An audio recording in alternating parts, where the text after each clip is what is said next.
بسم اللہ الرحمن الرحیم۔ آج بات کروں گا افغان وزیر خارجہ امیر خان متقی کی ایک ویڈیو جاری کی ہے افغان وزارت خارجہ نے، اور افغان وزارت خارجہ کے مطابق افغان وزیر خارجہ نے کابل میں سیاسی تجزیہ نگاروں کی ایک گیدرنگ سے، ایک میٹنگ سے انہوں نے خطاب کیا ہے۔ وہ خطاب اس کی جو تقریر میں نے سنی ہے، اور تقریباً 26-27 منٹ جو انہوں نے جاری کی ہیں، اور وہ تقریباً تمام پاکستان سے متعلق ہیں، اور ان کے چند نکات آپ کے ساتھ شریک کروں گا، اور بعد میں دیکھیں گے کہ اس کا تھوڑا سا جائزہ بھی لیں گے۔ میرے خیال میں پاکستان کے جو نائب وزیر اعظم اسحاق ڈار نے ہفتے کو اسلام آباد میں ایک پریس کانفرنس کی تھی، اس پریس کانفرنس میں بھی ان کا ایک اہم موضوع جو تھا وہ افغانستان سے تعلقات ہیں، تو شاید امیر خان متقی نے اس کا ایک لحاظ سے جواب دیا ہے۔ سب سے پہلے جائیں گے ان کے پہلے نقطے پہ، اور انہوں نے تصدیق کی ہے کہ جو چند دن پہلے جو ECO ہے ان کے جو وزراء خارجہ کا آن لائن اجلاس ہوا تھا، تو اس میں امیر خان متقی اور اسحاق ڈار کے درمیان لفظی ایک یعنی تنازع ہوا، یا کلیش بھی کہہ سکتے ہیں۔ امیر خان متقی نے اس کا ذکر کیا، اور یہی ذکر اسحاق ڈار نے بھی کیا تھا۔ اسحاق ڈار نے تفصیل تو نہیں بتائی، لیکن اس نے صرف یہ کہا تھا کہ جب امیر خان متقی نے پاکستان سے متعلق کچھ ریمارکس دیے تو انہوں نے رپلائی کا حق مانگا ہے، جو کہ جس طرح کے انٹرنیشنل فورم میں یا بین عالمی فورم میں اور جو علاقائی فورمز ہوتے ہیں، تو اس میں اکثر جب دو ممالک کے تعلقات خراب ہوتے ہیں تو اکثر اسی طرح کا ایک ماحول بنتا ہے کہ ایک کلیش ہوتا ہے، ایک ملک کے جو نمائندے ہوتے ہیں وہ بات کرتا ہے، پھر اس کو دوسرا جواب دیتا ہے۔ تو بدقسمتی سے یہ والی حالت پہلے کسی زمانے میں پاکستان اور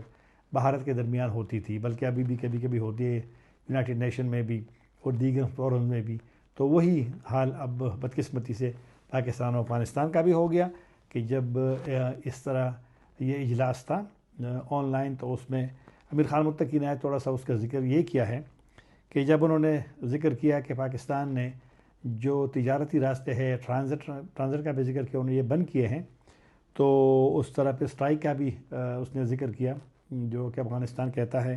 پاکستان تصدیق نہیں کی تھی جو حالیہ اسٹرائک کی بات ہوئی تھی، بہرحال خیر۔ تو امیر خان متقی نے کہا کہ اسحاق ڈار نے اس پہ اعتراض کیا، اور اس نے گلہ بھی کیا کہ جب وہ بات کر رہے تھے انہوں نے ان کے بقول اسحاق ڈار صاحب کے پاس اسحاق ڈار نے حوصلہ وہ بقول امیر خان کے حوصلہ نہیں کیا اور اس پہ اعتراض کیا۔ تو انہوں نے اسحاق ڈار نے اعتراض یہ کیا تھا بقول امیر خان متقی کے یہ سیاسی یہ فورم اقتصادی ہے، اکنامک فورم ہے، اور افغان وزیر خارجہ نے سیاسی مسائل وہاں پہ بیان کیے ہیں۔ تو امیر خان متقی اپنے موقع پہ اس لیے قائم تھا، ویڈیو میں آپ بھی سن سکتے ہیں، کافی سارا انہوں نے پوسٹ کیا ہے، جاری کیا ہے، جو ان کی وزارت خارجہ ہے سوشل میڈیا پہ انہوں نے جاری کیا ہے، کہ انہوں نے راستوں کی بندش کا ذکر کیا،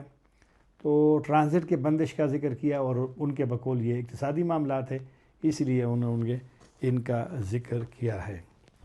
دوسرا جو نقطہ ہے امیر خان متقی کا وہ یہ ہے کہ افغانستان کے 5 ممالک جو پڑوسی ہیں ان سے اچھے تعلقات ہیں، اور تجارتی بھی اور ویسے بھی، تو وہ کہہ رہے تھے کہ یہی تعلقات وہ پاکستان کے ساتھ بھی چاہتے ہیں کہ پاکستان کے ساتھ بھی اس طرح تعلقات ہو۔ لیکن پھر انہوں نے گلے شکوے کیے۔ انہوں نے یہ بات کی ہے کہ جو پاکستان کے جو قبائلی علاقوں کے جو انہوں نے ان کو IDPs کہتے ہیں، ڈسپلیس پرسن کہتے ہیں، کہ وہ جو افغانستان میں موجود ہیں، تو جو سرحدی علاقوں میں پہلے وہ کیمپس میں تھے، ان کو انہوں نے وہاں سے وہ دور لے گئے ہیں، اس کو وہاں سے ہٹایا ہے۔ یہ اکثر بات کرتے ہیں افغان سائیڈ کے یہ مہاجرین ہیں وزیرستان کے۔ پاکستان کا پھر موقف ان سے مختلف ہے، وہ کہہ رہے کہ سرحدی علاقوں میں جو پاکستان کے خلاف لڑنے والے گروپس پہ وہ وہاں پر رہتے ہیں، یہ پاکستان کا موقف ہے۔ تو اور یہ مسئلہ کبھی کبھی آپ نے سنا ہوگا کہ جو TTP ہے یا دیگر پاکستانی گروپس ہے، ان کے لوگوں کو ریلوکیشن کی اکثر بات ہوتی ہے۔ تو لیکن افغان سائڈ ان لوگوں کو جو انہوں نے وہاں سے وہ لے گئے ہیں، وہ یہ پاکستانی مہاجرین بھی وہ کہہ سکتے ہیں، ڈسپلیس پیپل بھی وہ کہتے ہیں، پرسن بھی کہتے ہیں کہ ان کو وہ وہاں سے دور لے گئے ہیں۔ لیکن اکثر رپورٹس میں ذکر ہوتا ہے کہ TTP کے لوگوں کی ریلوکیشن کا پاکستان کا یہ موقف ہے کہ افغان سائڈ کے یہ جو باتیں ہیں، اس کے باوجود بھی پاکستان میں سیکیورٹی صورتحال پہ کچھ مثبت اثر نہیں پڑا۔ اور یہاں پہ آپ کو یاد ہوگا کہ آج بھی ڈیر اسماعیل خان میں حملہ ہوا ہے، کل بنو میں حملہ ہوا تھا، اس میں جانی نقصان تقریباً روزانہ کا معمول ہے۔ تو اس نے ایک اور بات کی ہے امیر خان متقی نے، کہ جو افغانستان میں ان کے بقول ان کی حکومت نے امن قائم کیا ہے، تو پاکستان بھی اپنے علاقے میں امن قائم کرے، اپنے علاقوں میں امن قائم کرے۔ ایک اس نے جو دعویٰ کیا ہے امیر خان متقی صاحب نے، کہ پاکستان میں افغان مسئلے پہ ان کے بقول جو تمام لیڈرشپ ہے وہ ایک پیج پہ نہیں ہے۔ اور انہوں نے حالیہ اسحاق ڈار کی پریس کانفرنس کا بھی ذکر کیا، جب اسحاق ڈار نے ہفتے والے دن پریس کانفرنس کی، اس نے کہا کہ پاکستان نے اقوام متحدہ کی جو اپیل ہے کہ انسانی امداد جو وہ بھیجنا چاہتے ہیں افغانستان کو، ان کے لیے سرحدیں کھول دی جائے۔ تو اس نے کہا کہ انہوں نے ملٹری لیڈرشپ سے اجازت لے لی ہے، اور پرائم منسٹر سے، وزیر اعظم سے جو کہ اس دن لندن میں تھے، ان سے بھی اجازت لیں گے۔ تو انہوں نے اس کو اشارہ کیا کہ یہاں پہ وہ، لیکن اسحاق ڈار نے بھی پریس کانفرنس میں ایک بات کی تھی، اور تقریباً اسی طرح جو امیر خان متقی نے، اسحاق ڈار نے یہی کہا تھا کہ وہاں پہ بھی ایک لحاظ سے ان کے بقول دو سسٹم ہے۔ یعنی وہ جو روٹین میں کبھی کبھی پاکستانی میڈیا اور پاکستان کے کچھ لوگ کہتے ہیں کہ جی فیصلے قندھار میں ہوتے ہیں، کابل میں الگ فیصلے ہوتے ہیں، اور یہ بھی کہتے ہیں کہ جب وہ مذاکرات ہوتے ہیں استنبول میں، تو وہ کہتے ہیں کہ انہوں نے پوچھنا ہے، صبر کرے، وہ اس کو وقت دیں۔ تو جس طرح انہوں نے بات کی امیر خان متقی نے کہ یہاں پہ ایک پیج پہ لوگ نہیں ہیں، یہی پاکستان بھی کہتا ہے، اور اسحاق ڈار نے بھی یہ کہا تھا کہ دو پاور سینٹر ہے، کابل اور قندھار۔ بہرحال یہ میں نہیں کہتا، یہ ان کی بات ہے، میں نے صرف آپ کے ساتھ، چونکہ دونوں نے یہی بات کی تھی، تو آپ کے ساتھ یہ شریک کیا ہے۔ اور جس طرح میں نے پہلے کہا، امیر خان متقی کا جو آج ان کی جو جاری ہوئی ہے، ان کی وہاں پر کابل میں اسپیچ، وہ زیادہ تر پاکستان سے متعلق تھا،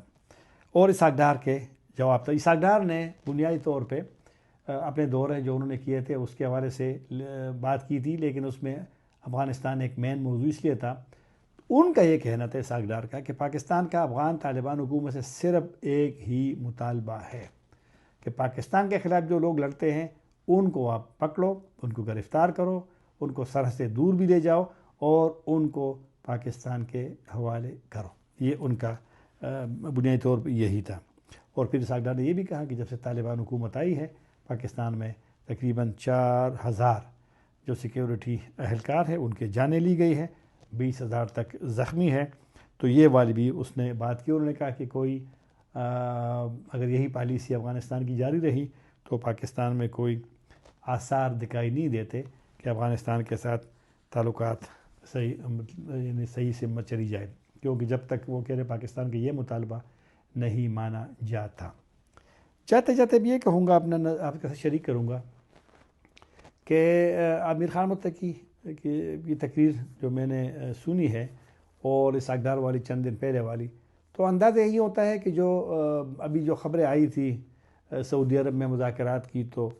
آج افغان وزیر خارجہ کی تقریر سے یہی پھر اندازہ ہوتا ہے کہ شاید اس میں بھی ایسی کوئی پیش رفت نہیں ہوئی ہے۔ تو کیونکہ بیانات جو ہے یہ بھی تعلقات میں میری نظر میں ایک بڑی رکاوٹ ہے۔ پبلک فورم پہ ایک دوسرے پہ الزام لگانا، ایک دوسرے پہ الزام، جو بلیم گیم ہے، یہ بداعتمادی مزید پیدا کرتی ہے۔ پہلے سے کافی ساری ٹینشن ہے، اور سرکاری رابطے تقریباً ختم ہیں۔ ماضی میں